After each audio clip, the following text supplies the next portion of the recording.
Hola, ¿qué tal hermanos y hermanas? Un gusto estar con todos ustedes nuevamente en nuestro canal de YouTube LM Cuernavaca. Gracias por acompañarnos en esta transmisión.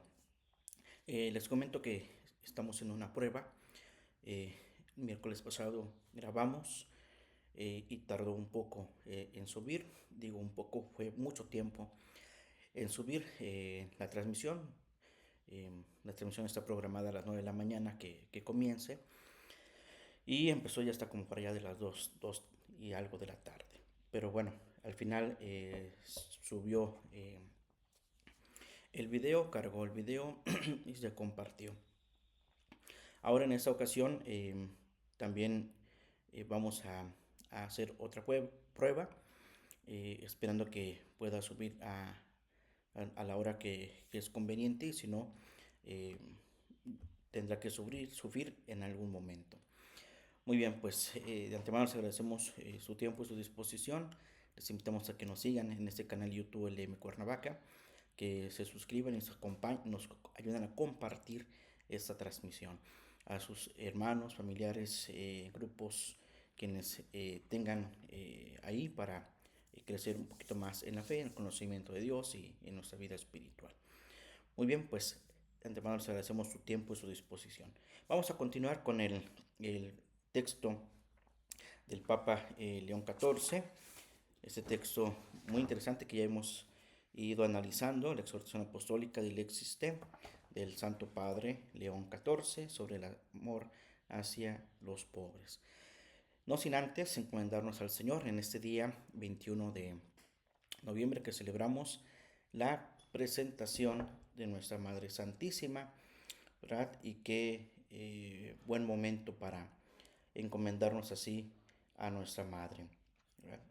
La presentación de la Santísima Virgen María, después el 27 de noviembre, que ya estamos también a punto de acercarnos, Nuestra Señora de la Medalla Milagrosa, y otras dos fiestas muy importantes ya en el mes de diciembre, el 8 la Inmaculada Concepción y el 12 Nuestra Señora de Guadalupe.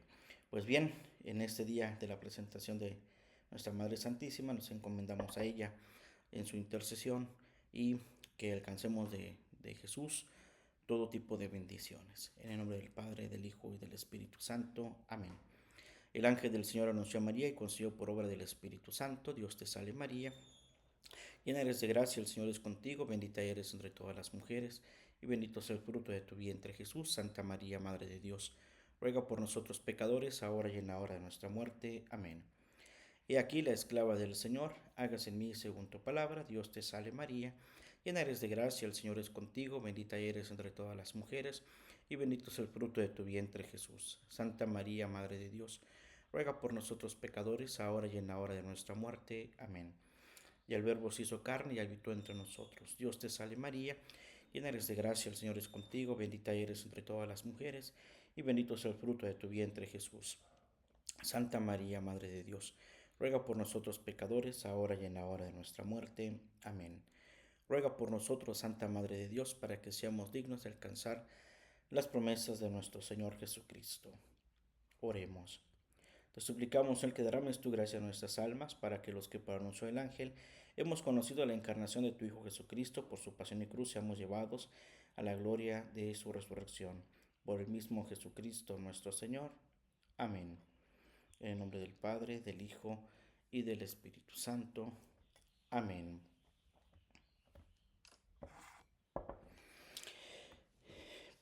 Vamos entonces, hermanos, al capítulo tercero. La iglesia, dice el Papa León XIV, una iglesia para los pobres. 3 días, dice León XIV, 3 días después de su elección, mi predecesor expresó a los representantes de los medios de comunicación su deseo de que la iglesia mostrara más claramente su cuidado y atención hacia los pobres. Como quisiera una iglesia pobre y para los pobres. Eso lo decía el Papa Francisco el 16 de marzo del 2013 en un encuentro que tuvo con los representantes de los medios de comunicación. Y expresaba precisamente ese deseo del Papa Francisco de una iglesia pobre para los pobres. Y es el mismo deseo, dice el Papa León XIV. Este deseo refleja la conciencia de que la Iglesia reconoce en los pobres y en los que sufren la imagen de su fundador, pobre y paciente, siervo de los siervos, Jesucristo. Se esfuerza en remediar sus necesidades y procura servir en ellos a Cristo. En efecto, habiendo sido llamada a configurarse con los últimos, en ella no debe quedar dudas ni caben explicaciones que debiliten este mensaje tan claro, tan claro. Ahora, hay que decir, sin vueltas, que existe un vínculo inseparable entre nuestra fe y los pobres. Ese es indudable, ¿verdad? Fe y pobreza. A este respecto tenemos abundantes testimonios y a lo largo de los casi 2000 años, más de 2000 años de historia de los discípulos de Jesús, se sigue viniendo dando. Estamos, ¿verdad? También en este proyecto global hacia la redención de Cristo, hacia el 2033, que celebraremos 2033 años de la encarnación del Hijo de Dios, de la redención del Hijo de Dios, ¿verdad? Y nos estamos preparando también con diferentes actividades en este proyecto global de la Conferencia del Episcopado Mexicano, y que nos presenta pues, un proyecto de servicio, de apostolado, de sinodalidad, de salir hacia los más necesitados, los más pobres. Y yo creo que es muy importante que en algún momento le demos una vuelta a ver qué nos dice ese proyecto global de la Conferencia del Episcopado Mexicano.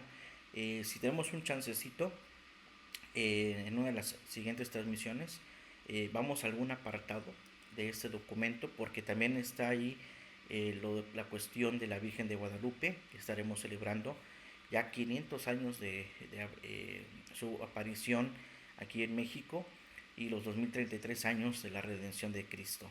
Pero bueno, ojalá y tengamos un espacio, buscaremos ese modo para que veamos un poquito ese documento. Y me parece que es muy importante que lo tengamos en cuenta. Bien, la verdadera riqueza de la Iglesia, San Pablo refiere que entre los fieles de la naciente comunidad cristiana no había muchos sabios, ni muchos poderosos, ni muchos nobles. Primera de Corintios 1:26. Sin embargo, a pesar de su propia pobreza, los primeros cristianos tienen clara conciencia de la necesidad de acudir a aquellos que sufren mayores privaciones. Y en los albores del cristianismo, los apóstoles impusieron las manos sobre 7 hombres elegidos por la comunidad y en cierta medida le integraron en su propio ministerio, instituyéndolos para el servicio, en griego diaconía, de los más pobres. Hechos 6, del 1 al 5. Y eso es muy importante, hermanos, porque aquí nace precisamente el diaconado, ¿verdad? Diaconado significa servir, ¿verdad? Y los apóstoles estaban apresurados, tenían una situación apremiante, puesto que había una necesidad muy grande de contribuir, ¿verdad?, a la realización del ministerio pastoral.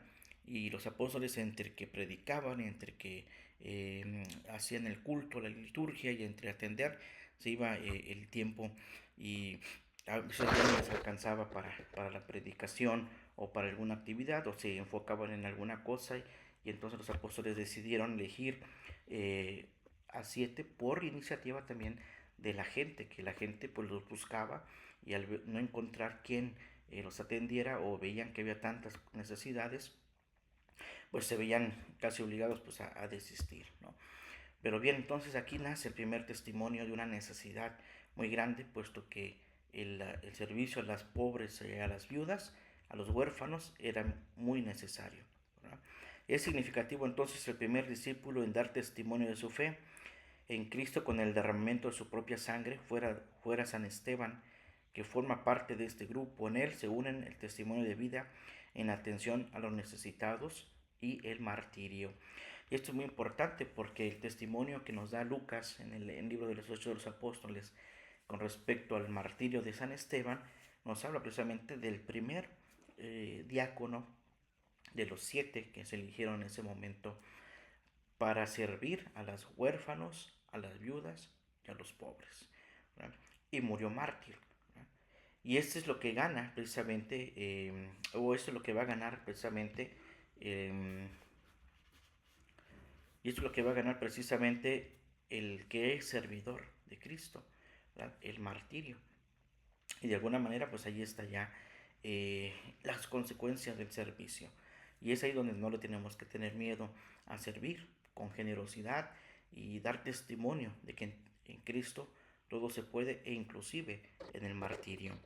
Poco más de 2 siglos después, otro diácono manifestará su adhesión a Jesucristo en modo semejante, uniendo en su vida el servicio de los más pobres y el martirio. Después de 2 siglos, después de San Esteban, muchos otros derramaron su sangre por la defensa de la fe y por proclamar la fe. Pero hay otro diácono que murió semejantemente a San Esteban después de 2 siglos, y ese es San Lorenzo Mártir. También es uno de los santos muy venerados y conocidos en todo el mundo, San Lorenzo Mártir. Del relato de San Ambrosio comprendemos que Lorenzo, diácono, fíjese, en Roma, en el pontificado del Papa Sixto II, al ser obligado por las autoridades romanas en entregar los tesoros de la iglesia, al día siguiente trajo consigo a los pobres. Este es un testimonio muy bonito, ojalá y lo puedan ustedes buscar en internet. Eh, el martirio de San Lorenzo, para que vean cómo fue martirizado. O también pueden adquirir por ahí en alguna librería católica las actas de los mártires, que es un librito donde vienen precisamente actas redactadas por aquellos que fueron testigos de los martirio de los primeros cristianos. Y pueden encontrar así también el libro de los santos, ¿no? San Lorenzo Mártir. Hay un librito por ahí que vi hace unos días, muy grueso, un libro muy grueso, donde viene la vida de los santos, digamos, actualizada, ¿no? De alguna manera.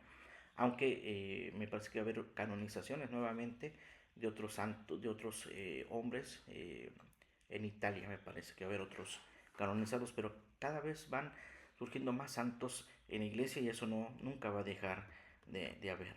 Pero bueno, aquí nos presenta el testimonio de San Lorenzo, San Ambrosio, que a San Lorenzo le piden los tesoros de la iglesia, y precisamente las autoridades romanas pensaban que el tesoro de la iglesia pues eran las joyas, el oro, la plata, lo que eh, de alguna manera creían que se usaban. eh, y entonces, ¿qué hace Lorenzo? Pues Lorenzo va por los pobres, porque para él la riqueza, ¿verdad? Los tesoros son los pobres. Y cuando se lo llevan, le dicen que eso es una burla hacia ellos, ¿no? Y esa es la causa de su martirio, ¿verdad? Cuando le preguntaron dónde estaban, ¿verdad? ¿Dónde estaban los tesoros que había prometido? Les mostró a los pobres diciendo, estos son los tesoros de la iglesia. Porque San Lorenzo, cuando le dicen que quieren los tesoros de la iglesia, les dice que sí, que se los va a traer. Que sin problema él se los trae, ¿no? Pero le lleva a los pobres, ¿no? Al narrar este episodio, Ambrosio pregunta, ¿qué mejores tesoros tendría Cristo que aquellos en los que él mismo dijo que estaba? Él está en los pobres. Y recordando que los ministros de la iglesia nunca deben descuidar el cuidado de los pobres, y menos aún acumular bienes en beneficio propio, afirma, es necesario que cada uno de nosotros cumpla con esta obligación con fe sincera y providencia perspicaz. Sin duda, si alguien desvía algo para su propio beneficio, eso es un delito, pero si lo da a los pobres, si rescata al cautivo, eso es misericordia. ¿Ya? Entonces, lo que hace Lorenzo es entregarle los tesoros que para él son importantes, porque en ese tesoro que son los pobres está Cristo, y Cristo es su mayor tesoro. ¿Verdad? Y precisamente viene ya la cuestión de su martirio. ¿Verdad? Los padres de la iglesia y los pobres.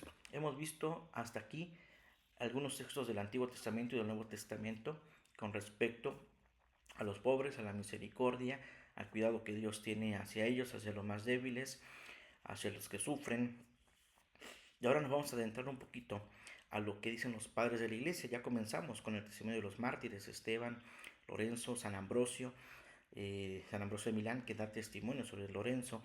Y vamos ahora un poquito también a descubrir qué nos dicen los padres de la iglesia, puesto que esta es la tradición de la iglesia. Los padres de la iglesia y los pobres. Desde los primeros siglos, los padres de la iglesia reconocieron en el pobre un acceso privilegiado a Dios, de un modo especial para encontrarlo.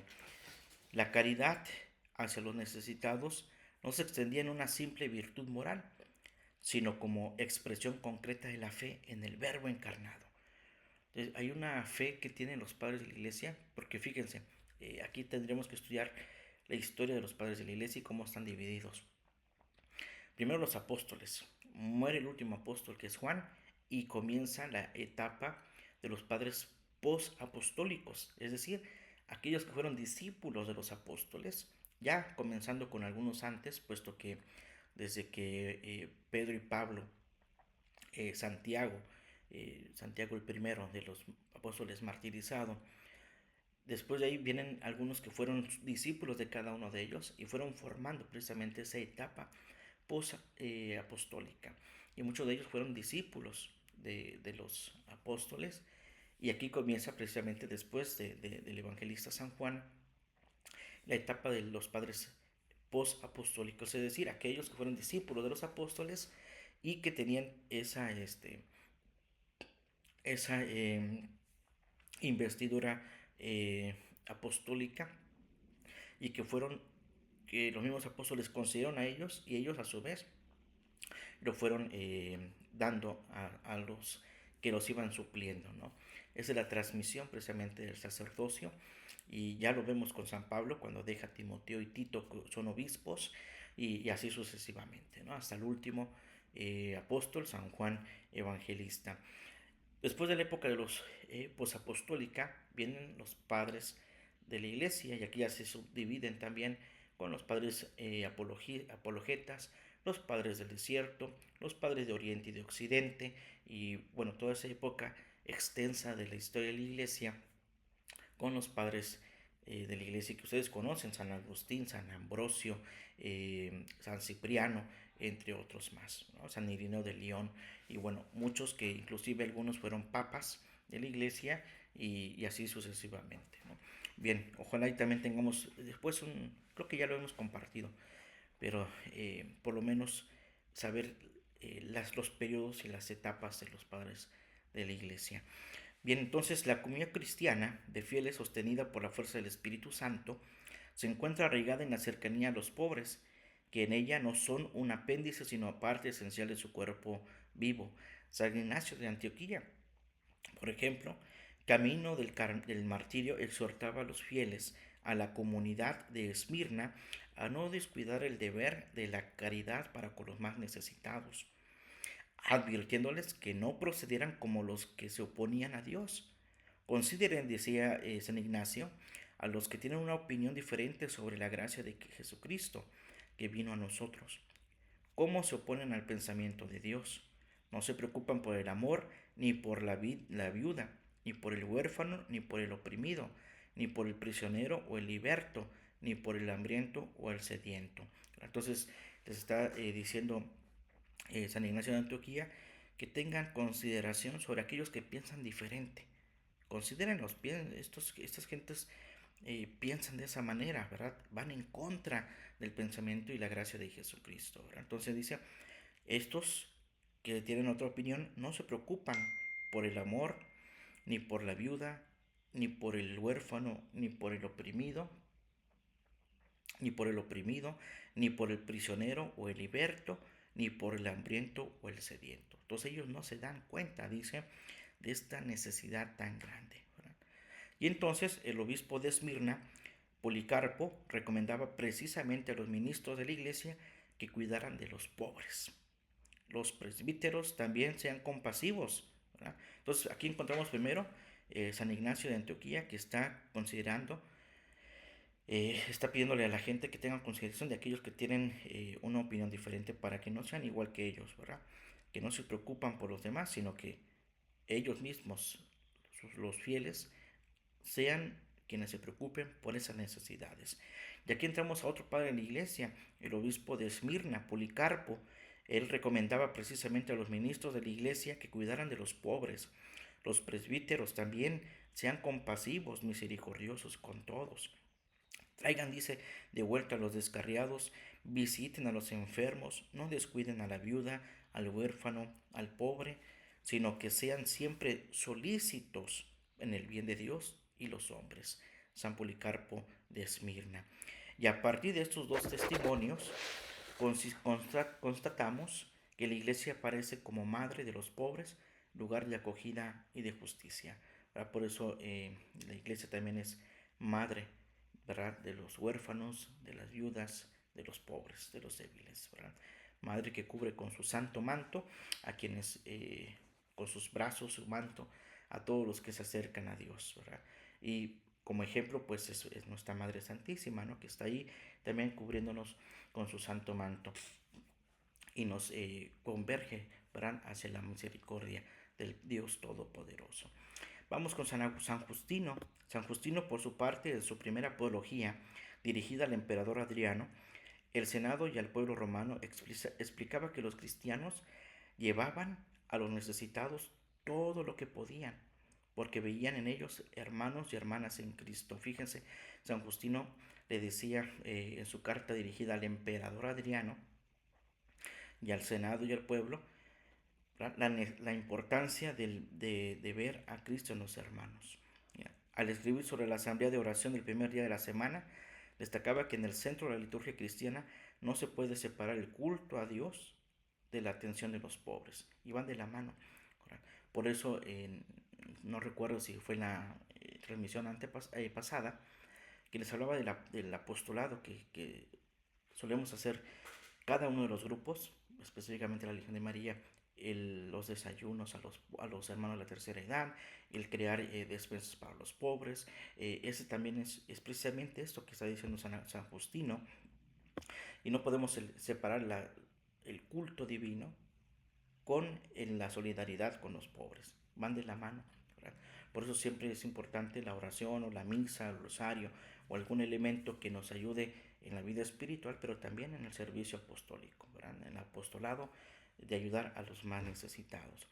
Por eso él describía de esa manera, San Justino, a las autoridades competentes. En efecto, dice, en un momento determinado de la celebración, los que tienen algo, dice, los que tienen algo y quieren cada uno según su libre voluntad, dan lo que les parece bien, y lo que se ha recogido se entrega al presidente. Él lo distribuye a los huérfanos y a las viudas, y a los que por enfermedad u otra causa están necesitados, a los que están en las cárceles, a los extranjeros de paso. En una palabra, se convierte en el proveedor de todos los que se encuentran indigentes, ¿verdad? La iglesia se convierte entonces así, no solamente madre de los pobres, lugar de acogida y justicia, sino también que es madre proveedora, ¿verdad? Madre que provee a todos los que se acercan y se encuentran en el camino, ¿verdad? Por eso el Evangelio también es muy bello cuando Jesús, ¿verdad?, está hablando de las bodas, del reino de los cielos y las bodas eternas, ¿verdad?, y manda a sus sirvientes a traer a los invitados que ya están con su carta de invitación y todo, y van y no quieren ir. No, es que me salió un pendiente acá, es que el otro va a salir a otro lugar, y no fue nadie de los invitados, los que tenían que haber ido, los que tenían invitación especial, ¿verdad? Y entonces el que organiza la fiesta dice, pues ve a buscar a las calles, a los senderos, a los cruces, a todos invítalos a la fiesta, y fue llenándose el lugar de todos aquellos que fueron invitados de fuera. Ahí está precisamente el encuentro, ¿verdad?, de lo que dice San Agustino, ¿verdad?, de atraer todos, ¿verdad?, al encuentro con Dios, ¿verdad? Así se da testimonio de que la iglesia naciente no separaba el creer de la acción social. Van las dos cosas, creer en Dios y la acción social. La fe, que no iba acompañada del testimonio de las obras, como había enseñado Santiago, se consideraba muerta. Santiago 2:17. Y eso es una realidad. La fe sin obras no tiene sentido, ¿verdad? Por eso es importantísimo seguir el camino de la justicia, de la solidaridad y de la fe. Hace unos días también comentábamos también que en todo lugar, yo creo que en todo lugar, no debe de haber una excepción del lugar, sea público, sea privado, donde tú digas que Dios te bendiga, que es como una despedida, ¿verdad? No debe de causar ningún problema, ¿verdad? Pero ha habido lugares en donde con el simple hecho de decirles que Dios te bendiga, Dios te guarde, saludos y bendiciones, les molesta, ¿verdad? ¿Por qué? Porque no está arraigada en ellos una fe, ¿verdad? Está arraigado ahí, pues, un pensamiento de separación, ¿verdad? De dejar a Dios a un lado, cuando casi todo lo que se ha hecho es en relación pues a la iglesia, ¿verdad? Por medio de la iglesia y por la gracia divina. Pero bueno, San Juan Crisóstomo, entre los padres orientales, aquí están, por ejemplo, acabamos de leer algunos padres de Occidente. Vamos ahora a algunos padres de Oriente. Y uno de ellos es San Juan Crisóstomo, el pico de oro le llamaban, porque tenía elocuencia al hablar. Era un santo muy importante también. Decía, quizá el predicador más ardiente de la justicia social sea San Juan Crisóstomo, arzobispo de Constantinopla entre los siglos IV y V. En sus homilías exhortaba a los fieles a reconocer a Cristo en los necesitados y decía, ¿quieres honrar el cuerpo de Cristo? No permitas que sea despreciado en sus miembros, es decir, en los pobres que no tienen que vestir, ni los honres aquí en el templo con vestiduras de seda, mientras afuera los abandonas al frío y a la desnudez. En el templo, decía San Juan Crisóstomo, el cuerpo de Cristo no necesita mantos, sino almas puras, pero en la persona de los pobres, pero en la persona de los pobres. Él necesita de todo nuestro cuidado. Cristo necesita de nuestro cuidado en los pobres. Aprendamos, dice pues San Juan Crisóstomo, a reflexionar y a honrar a Cristo como Él quiere. Y cuando queremos honrar a alguien debemos presentarle el honor que Él merece y que Él prefiere, y no el que más nos guste. Así también tú debes prestarle el honor a Él mismo, que Él mismo ha ordenado, distribuyendo tus riquezas entre los pobres. Dios, hermanos, dice San Juan Crisóstomo, no necesita vasos de oro, sino almas de oro. ¿Sí? Almas de oro. Afirmando con claridad meridiana, que si los fieles no encuentran a Cristo en los pobres a su puerta, tampoco lo encontrarán en el altar. Por eso antes, eh, hoy casi ya no hay, no, casi no, pero las películas de antaño, siempre veíamos en las películas de antaño y todavía en algunas iglesias, muchos mendigos en las calles, ¿verdad? Sobre todo a las afueras de las iglesias.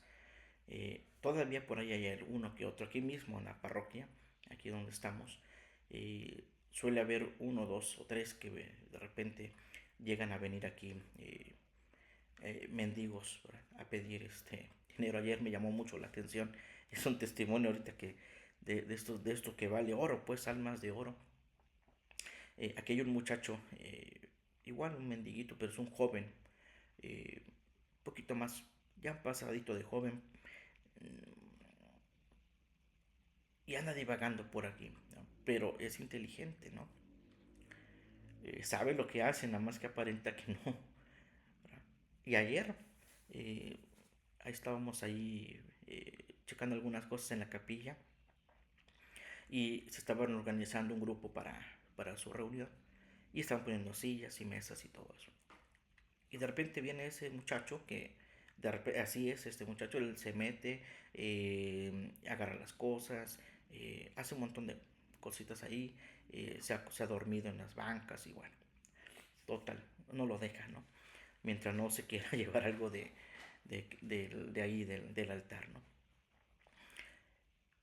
Y de repente me extrañó y me llamó mucho la atención y hasta me quedé asombrado porque se puso a poner sillas y ayudarles a poner las mesas. Entonces quiere decir, ¿verdad? Que él tiene un mundo, está en un mundo extraviado, pero ese mundo extraviado para él tiene un orden, ¿no? Y a mí me quedé impresionado, le digo, si lo llego a volver a ver, ¿verdad?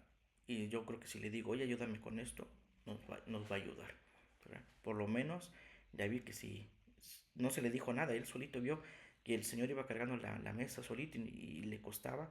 Llegó él y le ayudó a poner las mesas y las sillas. Interesante. Hay almas, precisamente, almas de oro, ¿verdad? Y esta persona yo creo que es una de las que vale la pena, ¿verdad? Bien, vamos a ir terminando, hermanos, esta parte. Afirmando con claridad, dice San Juan Crisóstomo, con claridad meridiana, que si los fieles no encuentran a Cristo en los pobres a su puerta, tampoco lo encontrarán en el altar. Continúa. ¿De qué serviría al fin y al cabo adornar la mesa de Cristo con vasos de oro si Él muere de hambre en la persona de los pobres? Hay gente que espera encontrar al pobre en la iglesia, ¿verdad? Pero no, hay muchos pobres allá en la calle. Primero da de comer, dice, al que tiene hambre, y luego adorna su mesa con lo que sobra. Entendía la Eucaristía, por tanto, también como una expresión sacramental de la caridad y la justicia para de justicia que la precedían, la acompañaban y debían darle continuidad en el amor y la atención a los pobres. Entonces él veía la Eucaristía, el culto, la Eucaristía, la celebración de las primeras celebraciones litúrgicas, él la veía como una expresión, ¿verdad?, de caridad y justicia, ¿verdad? Así como adornas tu altar, así adorna allá afuera el altar de la mesa de los pobres. Interesante también este pensamiento. Así pues, dice el Papa León XIV, tomando la iniciativa de San Juan Crisóstomo, la caridad, dice, no es una vía opcional, sino el criterio del verdadero culto. La caridad no es una vía opcional, sino un verdadero culto.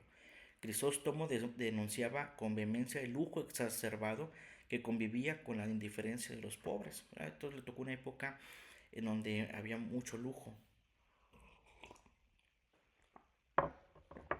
Entonces él comparaba lo lujoso con la mesa de los pobres, ¿no?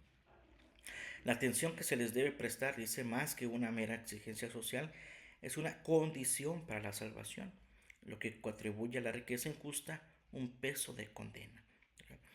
Hace mucho frío y el pobre yace en harapos moribundo y helado, castañando los dientes, con un aspecto y un atuendo que deberían conmoverte, dice San Juan Crisóstomo. Tú, sin embargo, calientito y ebrio, pasas de largo. ¿Y cómo quieres que Dios te libre de la infelicidad? ¿Cómo quieres que tú seas feliz? ¿Ah? Si no ves la necesidad de lo que está afuera, ¿ah?, para concederles también la felicidad a ellos y ser feliz tú. ¿Ah? A menudo adornas con muchas vestiduras variadas y doradas un cadáver insensible, dice, que ya no percibe el honor. Sin embargo, desprecias a aquel que siente dolor, que está desgarrado, torturado, atormentado por el hambre y el frío. Te preocupa más la vanagloria que el temor de Dios. Este profundo sentido de la justicia social le lleva a afirmar que no dar a los pobres es robarles, no defraudarles la vida, porque lo que poseemos les pertenece. No defraudar a los pobres, porque lo que poseemos les pertenece, ¿verdad? Y qué interesante pues es este aspecto de la vida eh, de los padres de la iglesia, que contribuyen precisamente a ese camino espiritual, ese camino de conversión de la fe apostólica. Pues muy bien, hermanos, vamos a terminar hasta aquí, vamos a dejarle este trabajo hasta aquí, eh, puesto que estamos haciendo una prueba eh, con, este, con este itinerario, hoy este formato, y ya veremos si alcanza a subir el video en el rato que estamos, ¿no? Bien, si Dios nos lo permite, nos vemos en la siguiente transmisión. Vamos a continuar con los padres de la iglesia. Ya vamos avanzando en esta reflexión y ojalá contribuyamos un poco a conocer lo que la misma iglesia nos da para guiar nuestro camino de vida, de fe y de servicio. Vamos a pedir al Señor la pronta beatificación de la venerable Edelquin. Padre eterno, te doy gracias por el don que concediste a tu sierva Edelquin de esforzarse por vivir siempre en el gozo de tu presencia, por la radiante caridad infundida en su corazón por el Espíritu Santo y por la fortaleza que sacó del pan de vida, para trabajar hasta la muerte por la gloria de tu nombre, en dependencia amorosa de María, Madre de la Iglesia. Confiando, Padre misericordioso, en que su vida te fue agradable, te pido me concedas por su intercesión el favor especial que ahora te imploro, la paz del mundo y el aumento de nuestros presidios. Y des a conocer con milagro la gloria que ella goza en el cielo, para que también sea glorificada por la Iglesia en la tierra. Por Cristo nuestro Señor. Amén. El Señor esté con ustedes y con tu espíritu. La bendición de Dios Todopoderoso, Padre, Hijo y Espíritu Santo, descienda sobre ustedes y permanezca para siempre. Amén. A Jesús por María. Ave María. Secula seculorum. Amén. Que pasen pues un excelente día, que Dios los bendiga y si no nos permite nos vemos en la siguiente transmisión.